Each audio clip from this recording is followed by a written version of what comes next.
Hello hi friends, ఎలా ఉన్నారు? బాగున్నారు కదా? Welcome to movie review of return of the dragon. అయితే ఈ సినిమా అనేది థియేటర్లో రిలీజ్ అయింది 2 గంటల 35 నిమిషాలతో. ఈ సినిమా చూసిన తర్వాత నాకు చాలా సినిమాలు చూసిన తర్వాత ఒక మంచి ఫీల్ గుడ్ మూవీ చూసా అని ఒక మంచి ఫీలింగ్ అనేది వచ్చింది.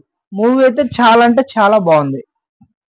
అయితే coming to the story line వస్తే, ఒక కుర్రోడు కాలేజీలో డిగ్రీ పూర్తయ్యాక 48 సబ్జెక్టులు బ్యాక్లాగ్స్ ఉండి వల్ల అతనికి ఏ జాబు రాదనమాట. సో అలా బ్యాక్లాగ్స్ ఉండడం వల్ల జాబ్ కోసం తను ఎలాంటి మార్గాన్ని ఎంచుకున్నాడు, ఆ ఎంచుకున్న మార్గం వల్ల తనకి ఎలాంటి సమస్యలు ఎదురయ్యాయి, ఆ సమస్యలు ఎదురైనప్పుడు తను ఇంకో కొత్త ఛాలెంజ్ ఎలా తీసుకున్నాడు అనేది మూవీ ప్లాట్ అనమాట.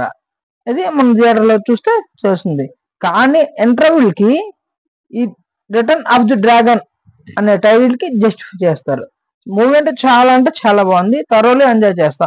ఈ సినిమా చూస్తున్నంతసేపు కొంతసేపు హ్యాపీగా కామెడీగా నవ్వుకున్నాం, కొంతసేపు మంచి ఫీల్ వస్తుంది, ఎమోషన్ వస్తుంది, కొంతసేపు ఆలోచిస్తాం. ఓవరాల్గా చెప్పాలంటే మూవీ అంటే చాలా బాగుంది. మీరు కూడా వెళ్ళి చూడండి, చాలా బాగుంటుంది. సో ఈ వీడియో చూసారు కదా, మీకు ఎలా అనిపించిందో కామెంట్ చేయండి. ఓకే, నచ్చితే లైక్ చేయండి, వీలైతే 10 మంది షేర్ చేయండి. Thank you friends, bye.